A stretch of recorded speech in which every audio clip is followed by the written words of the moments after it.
Welcome to Get Real, How to Live a More Authentic Life, with psychologist and author of over 75 books, Dr. Barry Weinhold.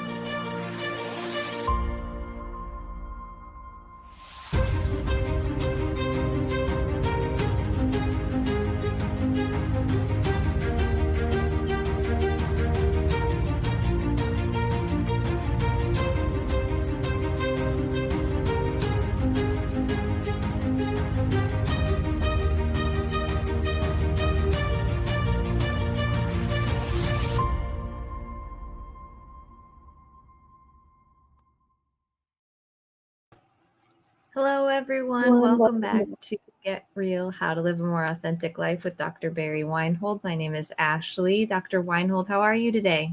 Well, I've been better. Oh, no. I've had a major blow, and I still don't quite understand it all. But what happened to me was, I'm, as you know, I've published.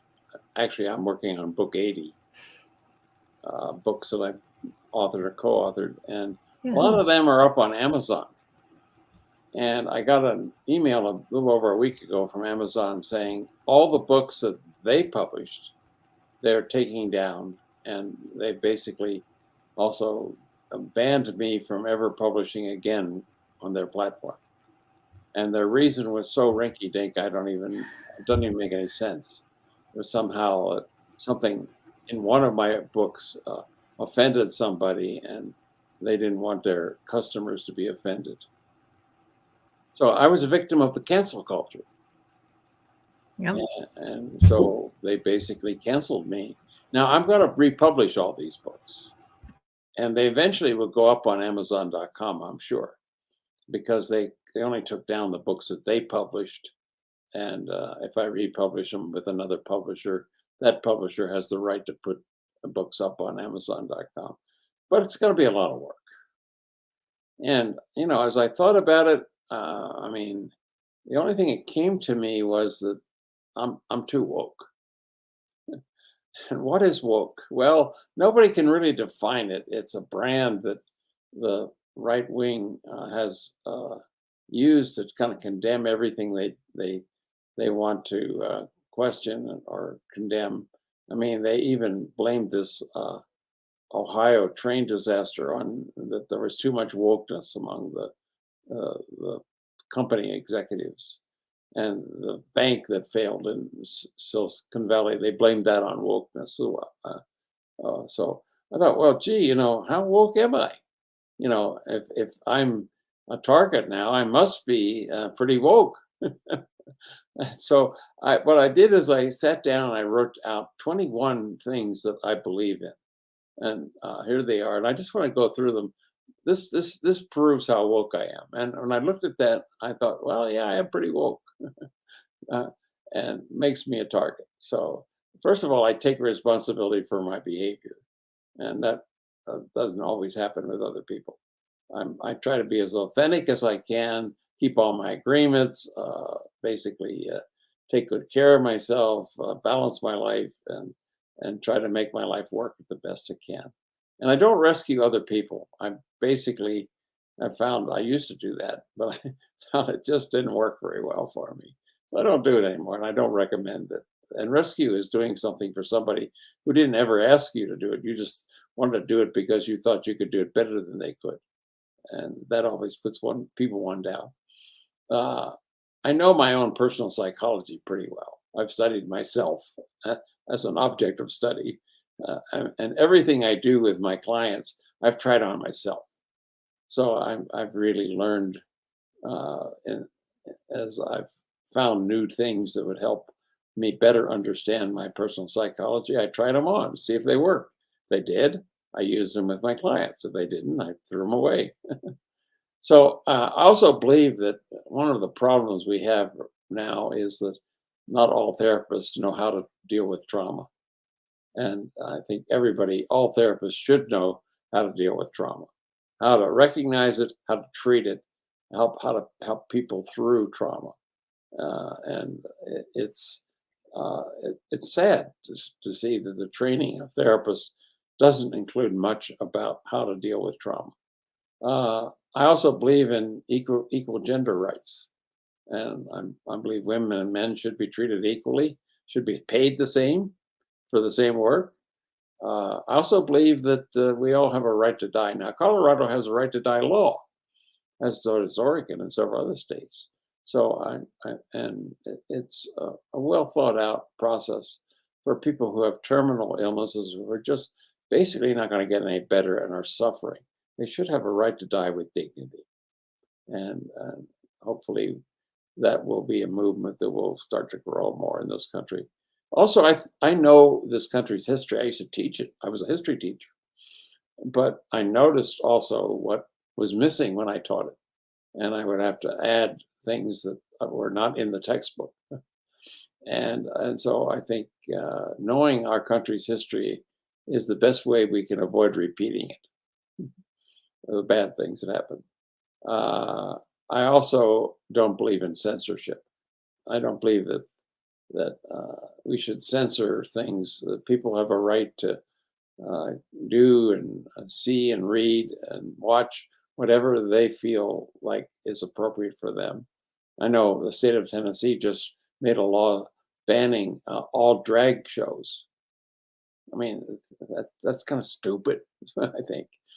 Uh, all families deserve public support, and we don't really support families very well. So I'm a champion of family support, family leave, uh, all the different like home visitation services and other services that help families, particularly poor families, do a better job of parenting.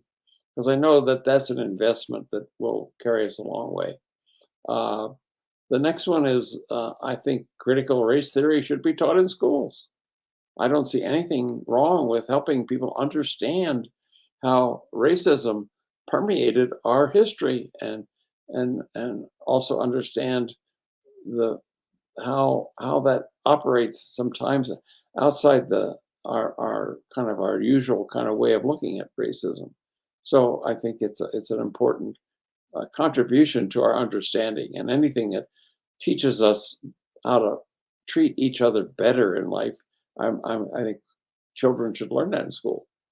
I think also there's a big issue now about personal pronouns. I think people have the right to use or ask for whatever personal pronouns they want to be referred to. And I don't have a big issue about that. Also, 12, I feel like all elections should be publicly funded. We should get all private money, dark money out of elections. It won't, nothing's going to really change in our broken political system until we do that. And how long that's going to take, I don't know, but it's absolutely essential as far as I'm concerned. Uh, we have also, I think, a right to universal health care. It is a right, not something we earned or a privilege. And that's, I know, a big issue that some people don't think it's a right. Well, I do. That's one of my beliefs. I also believe in a woman's right to choose.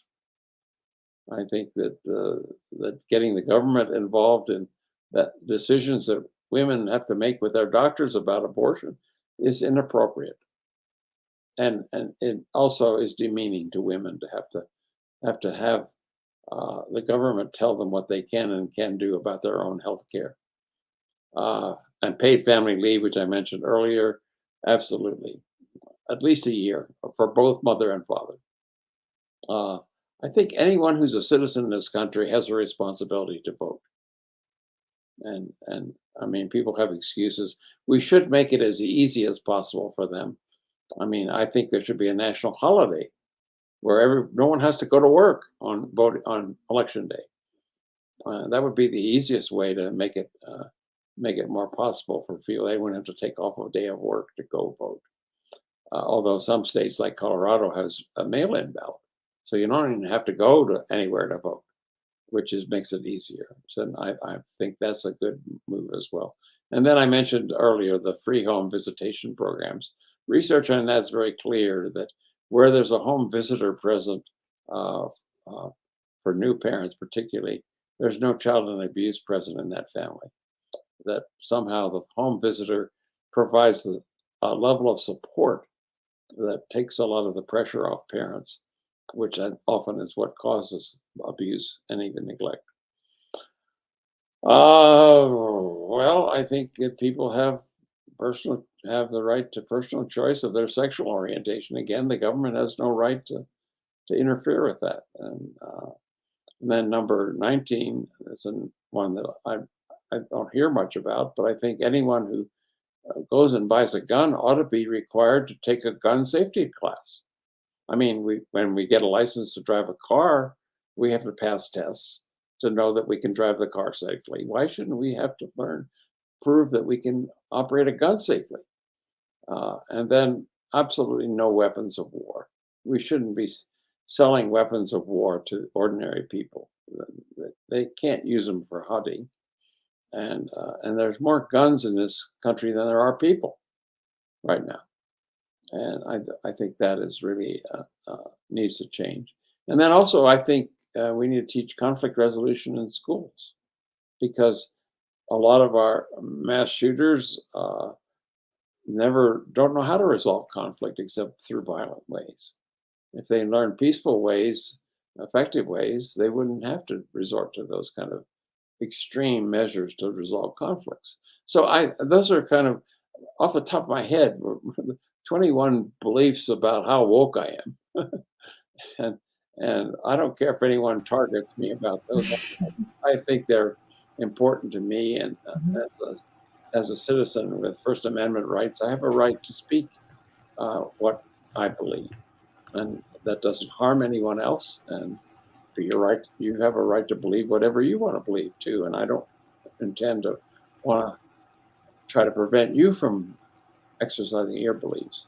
And we'll let the political system decide which beliefs get enacted into laws. So that's what I'm thinking about when I realize what happened to me, and I think that I really was flattened by it earlier. I mean, it's like I've been publishing with Amazon since 2008. Never a complaint, never anything. Mm-hmm. And they did highlight one book, and I mean, basically what they came up with was a lose-lose solution. I lose revenue, they lose revenue. And obviously a big corporation like that can afford to lose revenue. A small guy like me, it hurts me more. Mm-hmm. And so it punished me more than it did them, for sure. But I do think there was I sent them an email back with 9 questions and never got a response, including, if there was one book there was one thing in that book that was objectionable, please identify what it is, and there might be some way we can find another way to word it where it isn't as objectionable. Mm-hmm. I was even willing to go that far. No, not given a chance. And I also asked if there was an appeal to this decision, and there wasn't any. So my only recourse now is to republish these books with other publishers, which I'm in the process of doing. But it's a lot of work. Yeah. And I think that's I've seen, since you've sent the email, a lot of different things in different places about banned books. And I feel like people are talking about it. I don't know if I'm just noticing it more because of your news. But I think we've always struggled to be able to speak freely about the things that we want to share, our knowledge that we want to share. And like you said, people have a right. So hopefully the next path goes smoothly and people can get access to a lot of your content as well on your website. So if they're missing the books, if you were looking to get the books, there are a lot of things on the CRLC. Yeah. On my website are free. Yep. Except if you want to order a book. Yep. But anyway, I thought about, well, who bans books? Well, the history tells me that the people who most of the time get identified with book banning are fascists. In fascist Germany, fascist Italy, they banned books. They actually had book burnings.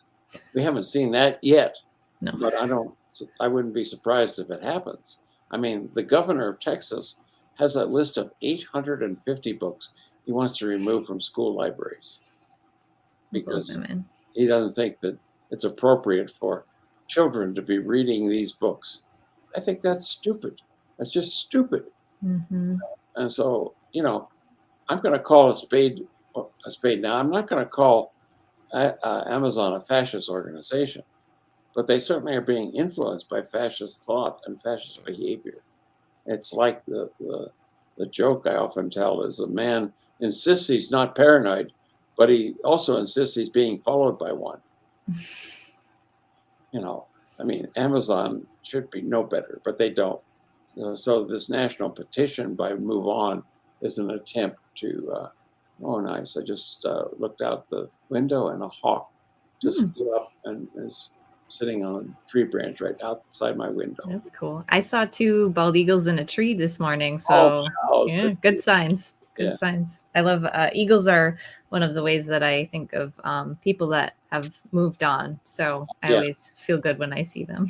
Well, that's one of my totem animals. Ah, That and the mountain gorilla. oh, interesting. Yeah. That's very cool. I'm territorial. I'm a double Cancer, so I'm very homebody-ish. Ah, that makes sense. Yes.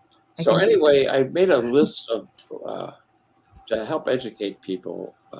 I think the right has done a great job of branding wokeism and counterculture, and also everything they don't like they call fashion, or they call socialism. Well, the left hasn't done much in terms of branding. But I think that we have to call out some of these behaviors, because these are the typical behaviors of what we know fascists do. And so let me look at these with the audience and say a little bit about each. The portrayal of a mythical history. They want to whitewash history so that it looks pretty. That's not a good way to teach people about their history, and almost guarantees that they're going to repeat the history if they don't know it. So, and then the second tool that they use frequently is the big lie. I mean, Goebbels said, you just keep telling a lie over and over and over again, and eventually people start believing it, and you start believing it yourself. That's crazy, but that's what they use. And the whole thing about the election was stolen is a big lie, and they just keep repeating it over and over. And some people did believe it, and it led to an insurrection in the Capitol on January 6th. So there's also a lot of support for anti-intellectualism, and that sort of every time the fascists took over a country, the first thing they did is they rounded up the intellectuals and either put them in prison or killed them. They did that in Germany, they did that in Italy, and even when they took over Ukraine, that's the first thing they did. I know that because I had some people who were alive at that time tell me about how they had to hide because they came and rounded up the intellectuals and put them in a mass grave in the middle of the city of Kiev. So they also believe in they try to distort the lines between truth and fantasy, and as a result, we sort of live in a post-truth era right now, where it's hard to tell what's true, what isn't anymore, because people lie consistently and deliberately to distort that line between what's truth and what's a lie or what's fantasy. They also seem to believe in racial superiority, that the white race is superior. And that was obviously Hitler's main objective, the Aryan race. And that's why he attacked the Jews and others who were not what he called the Aryan race. They promote victimhood. And that's what got me in trouble, I think, with somebody who canceled me on Amazon. Because in one book they highlighted, which is called How to Break Free of the Drama Triangle and Victim Consciousness. In that book, I talk about how victimhood has crept into our political system and also our religious system. and how it shows up in theirs. And I'm one of the first one to write about that. Nietzsche was the first one to write about how victimhood was part of Christianity. So I'm in good company.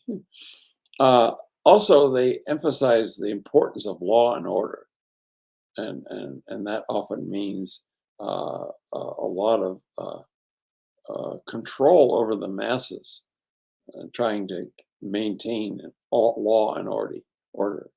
They also display a lot of I call sexual anxiety over gays and lesbians, and trans people drive them nuts. So it's like they have so much anxiety about that, they have to come up with all kinds of ways to try to stop that from happening. And so that was true in Nazi Germany as well. They and you in many of the modern, very fascist Muslim countries, you find that homosexuality is punishable by death, even today. So they preach that rural is better. They think of the cities as sinful places where people get in trouble by uh, uh, going to bars or going to theaters or watching drag shows or whatever they want to do. But in that image of the rural America, it's sort of an image of 1950, really. And so they also glorify nationalism, like we're number one. And the only things we're number one about are number of shooting deaths we have, and several other not too glorious statistics about us being the first in the world.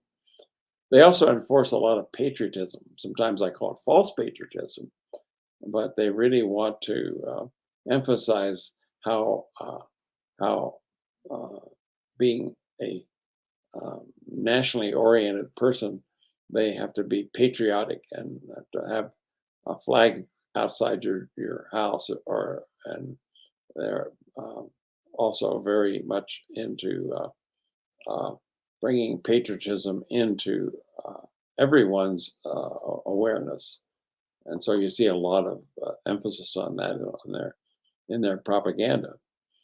And as I said, they claimed rigged elections, which they've done in this country, and they continue to do, and they will continue to do in 2024 in the presidential election. They'll probably, even before it is over, claim it was a rigged election, and obviously that's a way of trying to promote the big lie again.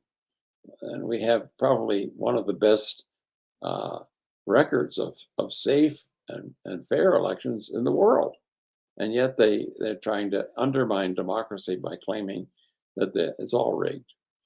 And they portray the poor and minorities as lazy.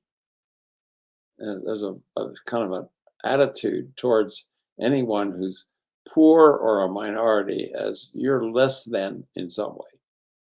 And that's also forced as part of the racial superiority that they claim as the white race. And then last is they engage in book banning. And as I said, the only people I know who've been engaging in book banning over the years are fascists. So that's my list of what fascism looks like in America. And I think we need to start calling it that way. And I mean, everything on my list, probably somebody would say, oh, that's all socialist. And that's how they would dismiss it. Well, I think it is dangerous that these people, because basically fascism cannot exist in a democracy. So one will have to go. If fascism takes over, democracy will have to go, and that's their objective, to make sure that democracy is undermined, and therefore that they can then be control the masses with having a strong leader. And there's some people who really seem to like that or want that. They want a strong leader, and that can be part of why fascism works in many countries. And I'm worried about how much of that happens in this country and how much that's going to keep eroding away chip by chip, piece by piece of our democratic structures. Certainly, the Supreme Court, which is now very conservative, is now making decisions that affect laws that actually do not support democratic principles that I believe in anyway. So that as but I'm an eternal optimist. I think that basically what we're seeing is a dying order of the old way, and they're doing almost anything they can to hold on to their power and their prestige, and most of all, their privilege. And so what we're seeing is just a dying attempt to hold on to the past, which I don't think is going to work. And I think it's really up to us who have progressive ideas about what the future might look like in this country, continue to put those forward and help people understand what they really are, because it's not. It's up to all of us. Basically, strong men, fascists win when democratic thinking people do nothing. So this is part of what I'm doing, is helping educate people about what is fascism and why is it important that we recognize it and call it what it is. So that's what I'm doing in response to what happened to me. I think that's a good spot to stop to, because we are at time, but also I think that you also wanted to invite others too. Yes. If share. Can send any comments about this, I'd be interested. And of course, we're going to be on social media with some of this too. I'm hoping that will have people understand that they've got to get off dead center and decide which side of the fence they're on. So that's my hope. Wonderful. Next time, week, I'm going to jump back into the whole idea of what happens to shooters as they grow up, mass shooters, and look at some of the early warning signals that we have. I mean, I think that they're out there, and the research shows us. So I'm going to present those, as well as what are some of the psychological experiences or events that mass shooters experience in their lives that lead them in that direction. So, and they're very specific things. So I'm interested in sharing that with our audience next time. Wonderful. Well, we're looking forward to it. Thank you so much again for sharing your experience this time. Usually we talk about everyone else. I know. Even, it happens to even the best of us. But it's good to get your perspectives on getting to know you a little bit more too. Well, I think that's helpful as well. I've always felt like I'm an out of the box thinker. And so I was apparently okay with that for many years. And I was under the radar, but not any longer now. The whole scene has changed. The criteria for what is acceptable and what isn't have changed. And so somebody decided that I was too woke. Well, thank you for continuing to share your wokeness. We appreciate it. Until next time, thank you, Dr. Weinhold. Bye-bye. Bye-bye.